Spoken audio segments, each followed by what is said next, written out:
En los mensajes anteriores hemos considerado el llamado del ungido, el tiempo de espera, el corazón dispuesto. Y hoy nos detenemos, queridos hermanos, para mirar al ungido ante la prueba. Todos los verdaderos creyentes, ya hemos dicho que son los ungidos por el Espíritu Santo. Todo creyente verdadero tiene el Espíritu Santo, y todo verdadero creyente es aquel que pelea la buena batalla de fe y está consciente de que alrededor siempre habrá todo tipo de oposición.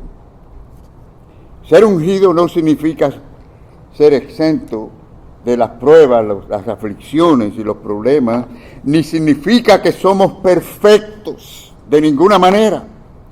Lo que sí significa es que Dios está obrando en nosotros para su gloria y para cumplir sus propósitos. Es decir, usa a veces las pruebas, las aflicciones, las dificultades para ese fin. Permíteme darle esta ilustración. Hace unos años o algunos años un joven ingeniero estaba comenzando un proyecto muy importante en su comunidad, y era construir un puente sobre un río caudaloso. Todo el mundo le decía: eso es imposible, no tienes la experiencia. Otros le decían: no tienes los recursos suficientes. Y otros le decían: no tienes la capacidad para lograrlo.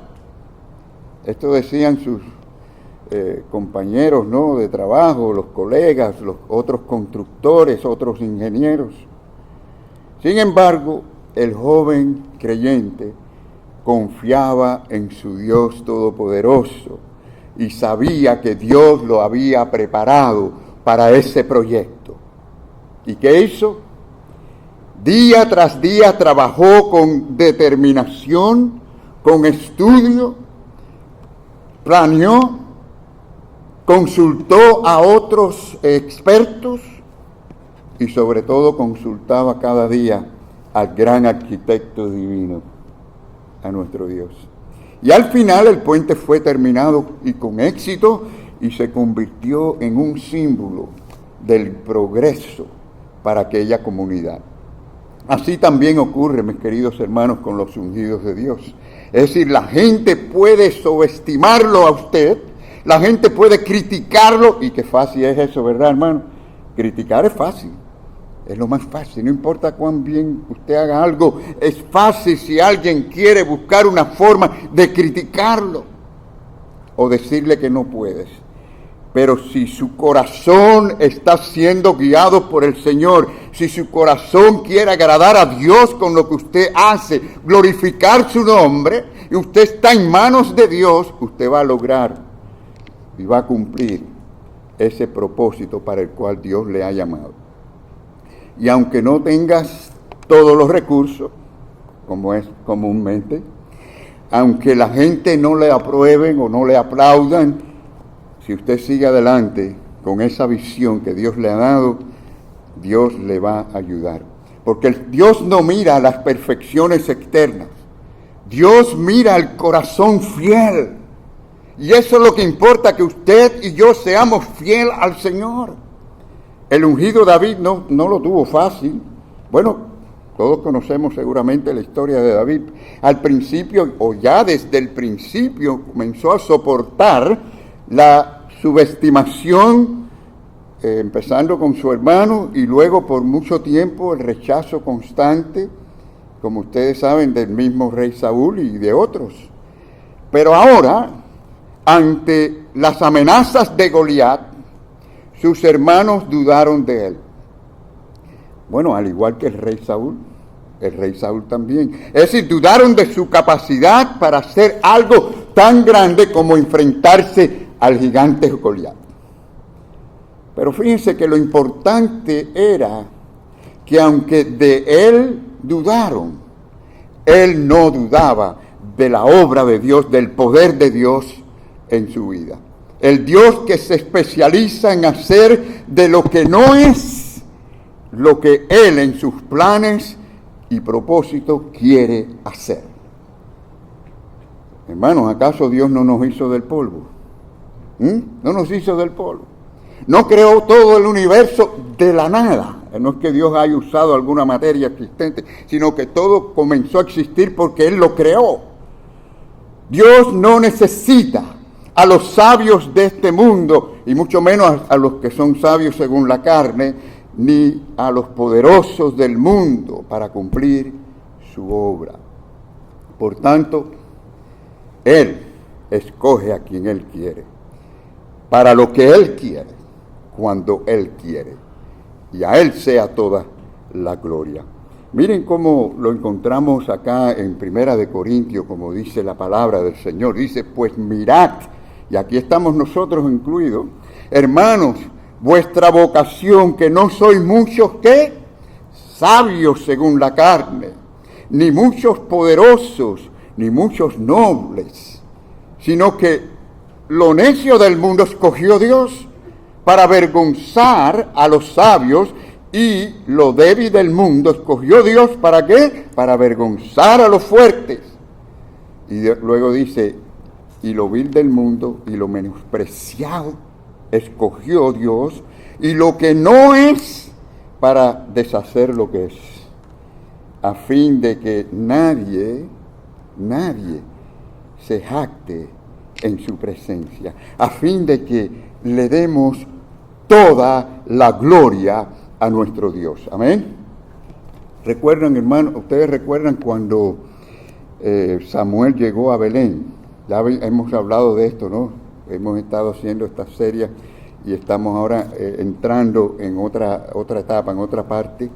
Pero recuerdan cuando Samuel llegó a Belén para ungir a uno de los hijos de Isaí como rey de Israel. Nadie pensó, ni por un instante, que David iba a ser el escogido. Nadie pensó en él, absolutamente eso, que no pensaron en él. David estaba en el campo cuidando a las ovejas, mientras que Samuel estaba con los 7 hijos de Isaí, menos David, por supuesto, conociéndolos. Y al hacer esto comprendió que ninguno de ellos era el escogido de Dios. Dios se lo hizo ver. Y entonces, guiado por Dios, hizo la pregunta, ¿no? Porque acuérdense que Dios lo guía todo. Él pudo no haber hecho la pregunta porque, 7 hijos, ¿quién va a tener más de 7 hijos? Y aquí están todos. Y el padre no mencionó a David, ningún hermano mencionó a David. Pero Dios lo guió, hizo la pregunta, ¿son estos todos sus hijos? Y Isaí respondió, queda aún el menor que apacienta las ovejas. Hermanos, estas cosas no son casualidades. La mano de Dios está ahí guiándolo todo. No habían pensado en David en lo absoluto. Pero fíjense que tampoco vemos a David introduciéndose o tratando de meterse o tratando de manipular o hacer alguna obra para que lo miraran a él. Absolutamente nada de esto. Confiado en que Dios pone a cada cual en el lugar que Él quiere y cuando Él quiere. Y hermanos, cuando Dios pone su mano, nadie la puede quitar. Claro, cuando Él la quita, no hay quien la ponga. Y al oír Samuel esta respuesta, ¿qué dijo Samuel? No, envía por él, porque no nos sentaremos a la mesa hasta que él venga aquí. Tal parece que ya la mesa estaba servida, ¿eh? Iban a comer, iban a sentarse a tener este tiempo de comida, pero ¿saben qué? Había que esperar la bendición de Dios. Y esto es discernimiento, y esto es saber poner a Dios en primer lugar. Dice el profeta, no nos sentaremos a la mesa hasta que venga Él aquí. Entonces, hermanos, cuando llegó David del campo, Dios le hizo ver que ese sí era el hombre escogido, que ese sí era al que había que ungir. Y bueno, ya ustedes saben la historia. Samuel lo ungió y dice la palabra de Dios que enseguida vino el Espíritu Santo sobre él. A partir de ahí fue el ungido de Dios. Y qué hermoso momento, queridos hermanos. Aquel que no fue considerado, contado por la familia, sí lo fue por Dios. Ni uno de sus hermanos pensó en la posibilidad de David, ni tan siquiera su padre.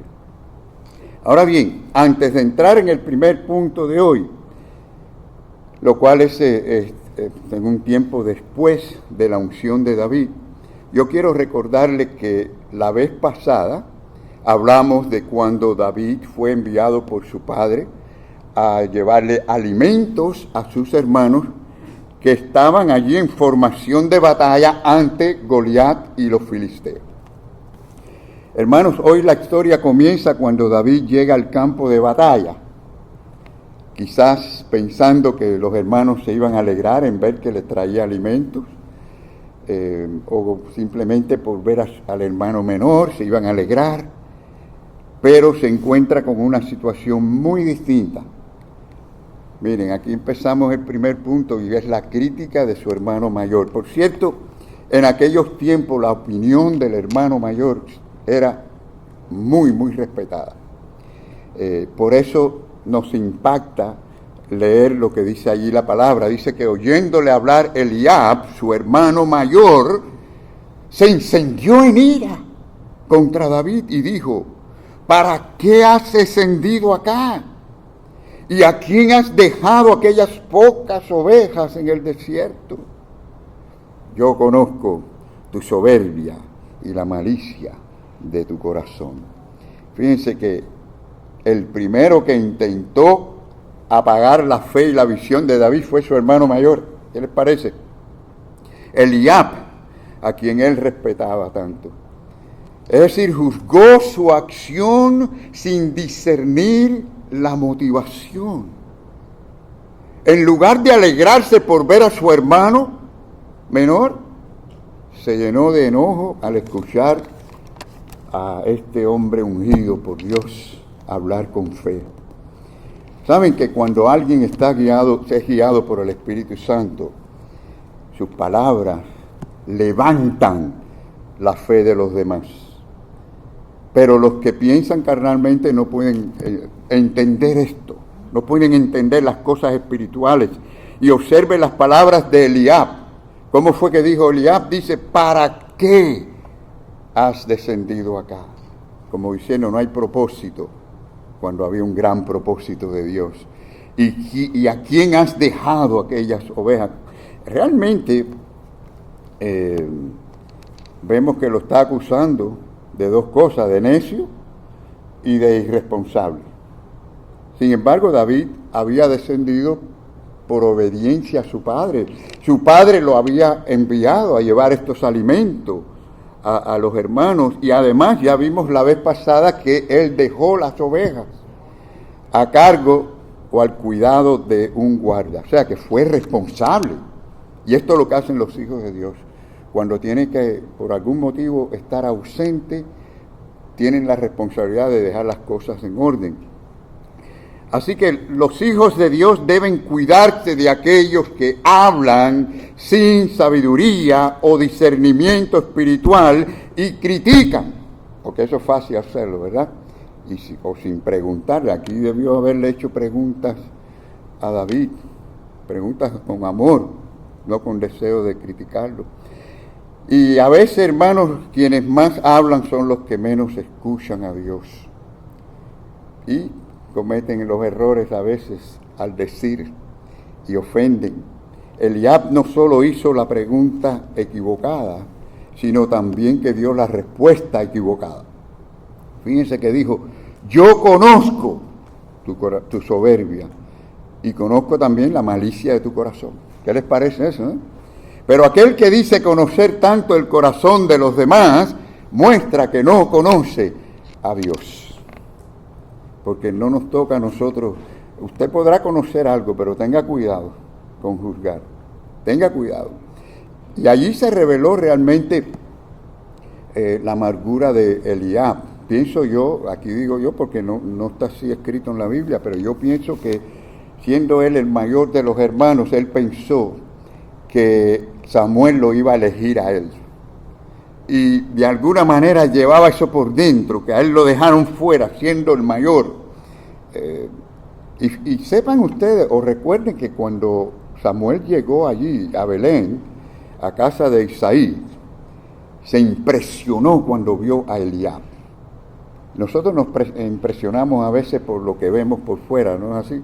Eso no lo podemos a veces evitar, es una realidad, pero miren, cuando él lo vio, un hombre tan grande, hermoso, tenía muchas condiciones, pues enseguida dijo, de cierto delante de Jehová está su ungido. Es decir, él lo vio y dije, este es el hombre. Eso fue lo primero que dice. Pero bueno, Dios le respondió, le dijo, no mires a su parecer, ni a lo grande de su estatura, porque yo lo desecho. Jehová mira ¿qué? El corazón. Dios mira el corazón. Y Eliab tenía todo, físicamente, bueno, tenía la apariencia, tenía la presencia, tenía la posición, menos el corazón formado según Dios para ser rey de Israel. Y su trato hacia David reveló que realmente algo estaba mal con él, había como alguna amargura allí, ¿no? Querido hermano, cuídase de los Eliab, que a veces salen, y no quiere decir que Eliab fuera un hombre malo. Eliab siguió a David después, pero son aquellos que critican sin edificar, a veces envidian a los que Dios usa o a los que Dios levanta y llaman soberbia a lo que es fe realmente de los ungidos. David, sin embargo, no se dejó intimidar, más bien respondió con sabiduría. Miren la respuesta de David. David respondió con una pregunta, miren qué inteligente, ¿verdad? ¿Qué he hecho yo ahora? ¿No es esto mero hablar? Tremenda respuesta, ¿eh? A veces la manera más sabia de responder es con una pregunta. ¿No creen ustedes, hermanos? Ahora, noten que David dice, ¿qué he hecho yo ahora? Dando a entender como que no es primera vez que Eliab tenía esa forma de tratarlo, ¿no? Como que otra vez me estás acusando de algo. Pero lo importante es que David no se dejó intimidar, ni entró tampoco en debate. Dejó eso a un lado. ¿Cuántos problemas de relaciones no se presentan a veces? O en matrimonio, o en la iglesia, en cualquier lado, porque queremos confrontar a la persona, queremos callar a la persona, queremos decirle cuán errado está la persona, y ahí el diablo nos usa. Y hay que saber callar y retirarse y darle tiempo a Dios que haga las cosas. Y hermanos, aquí vemos que David no entró en ningún debate.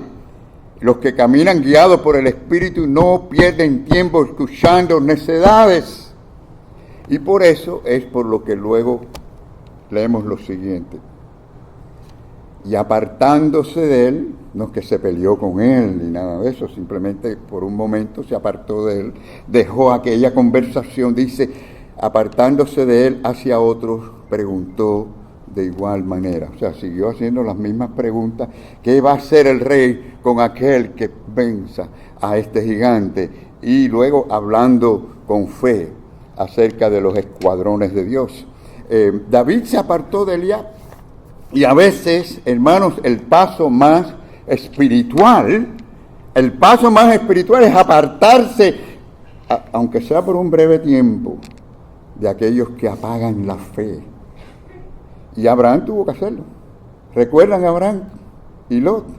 Abraham tuvo que hacerlo con su sobrino Lot, porque había problemas con los siervos de Lot, y entre los siervos de Lot y los siervos de Abraham, y Abraham tuvo que tomar una decisión. Dice la palabra que le dijo, no haya ahora altercado entre nosotros dos. Eso no es bueno, no edifica.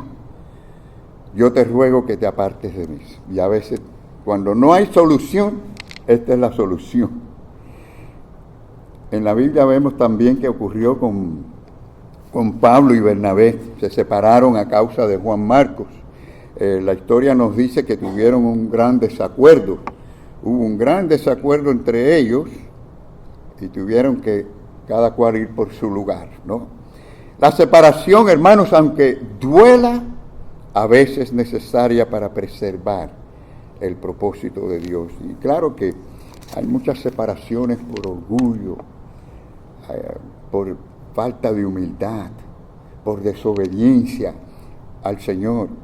Pero Eliab era un tropiezo en ese momento y David siguió adelante con el corazón limpio y firme. En segundo lugar, y último punto en esta mañana, es la subestimación del rey Saúl. Miren, dice así, y dijo Saúl a David, no podrás tú ir contra aquel filisteo, porque tú eres muchacho y él hombre de guerra desde su juventud. Bueno, hermanos, Dios estaba guiando los pasos de David, no tengo duda de esto. Todo lo que estaba haciendo David, aunque algunas cosas quizás no las veían algunas personas a su alrededor bien, Dios estaba guiando sus pasos, cada situación. De manera que esta conversación que él había tenido con su hermano y con otros llegase al oído del rey, para que el propósito de Dios se cumpliera. Miren ustedes qué cosa tan sencilla. A veces una conversación, una declaración de fe, unas palabras pueden hacer una gran diferencia. Y así fue. Miren lo que dice la palabra de Dios. Dice que fueron oídas las palabras de David, las palabras que David había dicho, y las refirieron delante de Saúl.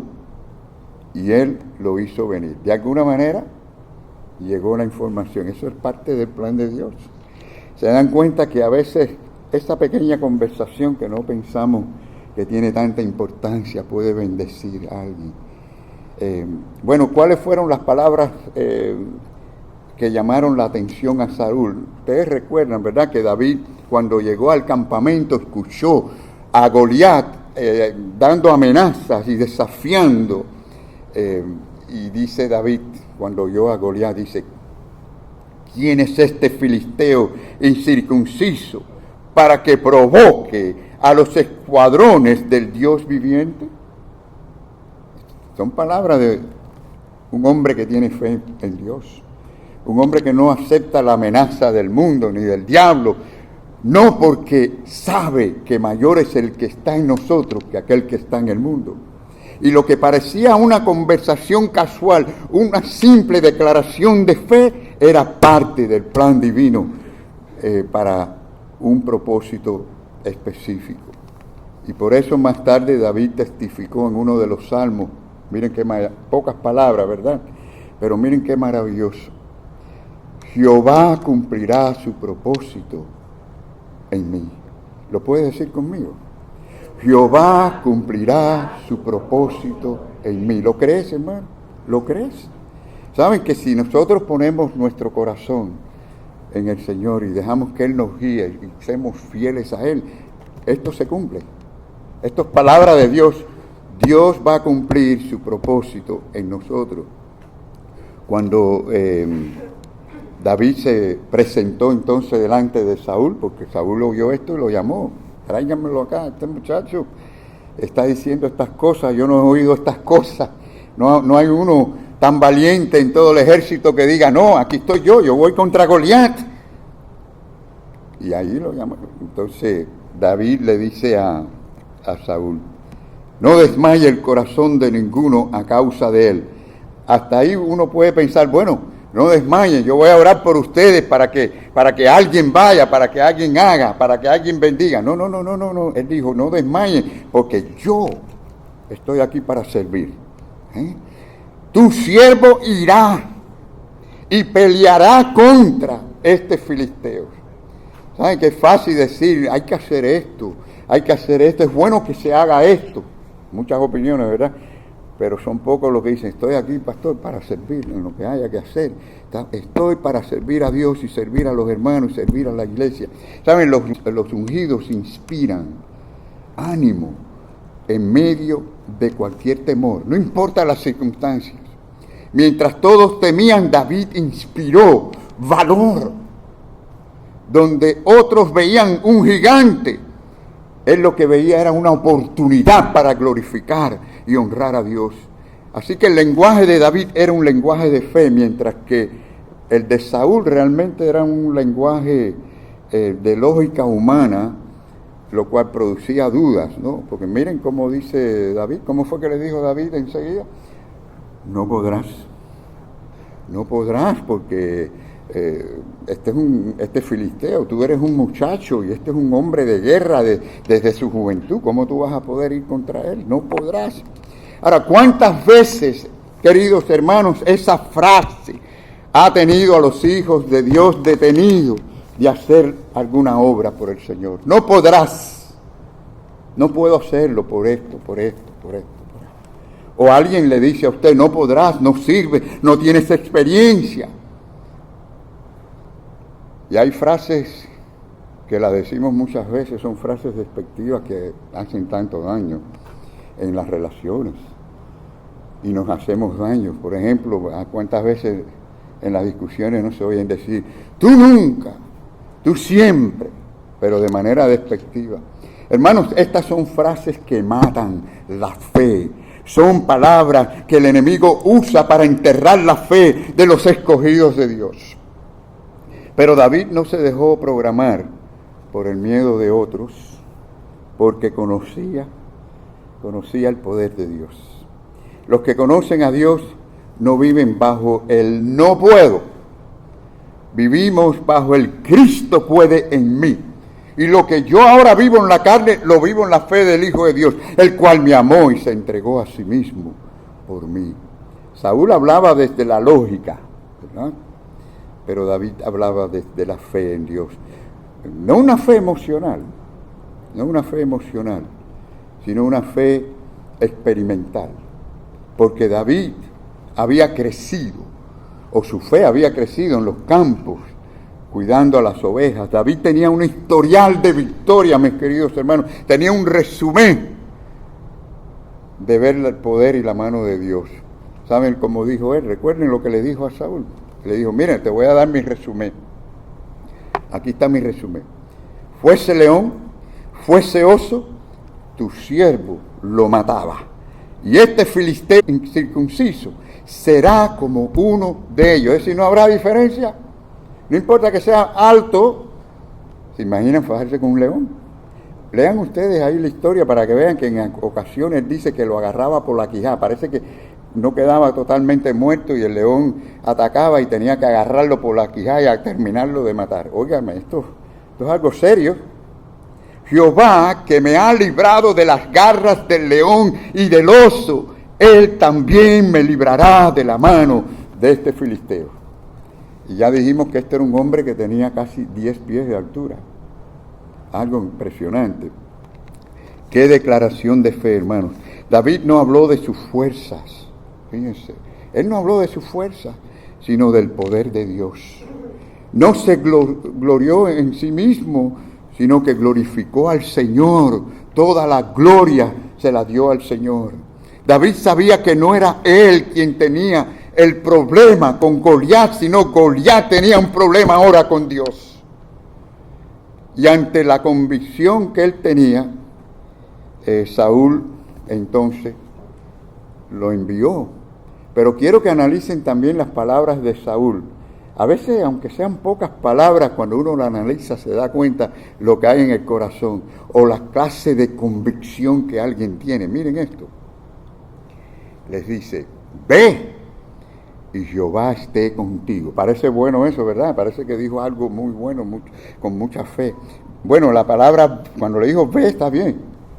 Pero quiero que observen con detalle cuando él usa este término en el futuro, esté contigo.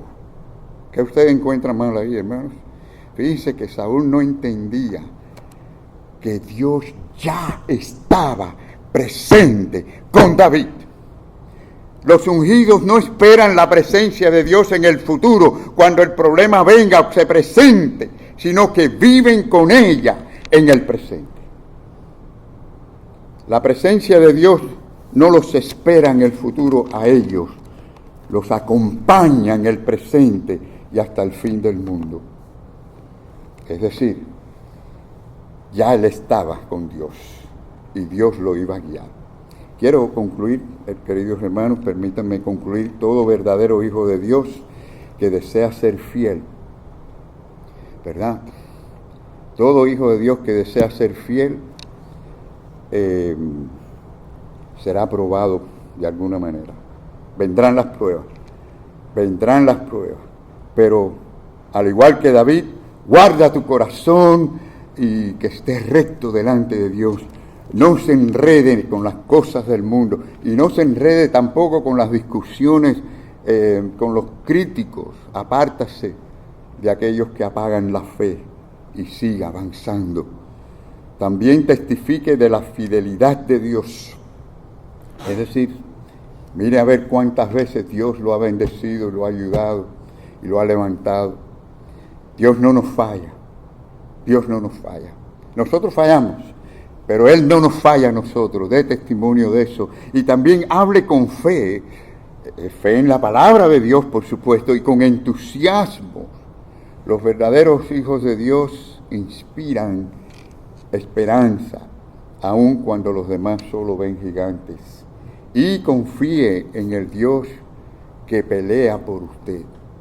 Nuestro Dios está de parte de nosotros. Como dice la palabra, si Dios es con nosotros, ¿quién contra nosotros? Sepa que la victoria del ungido no está en su fuerza, sino en la fe en el Dios Todopoderoso.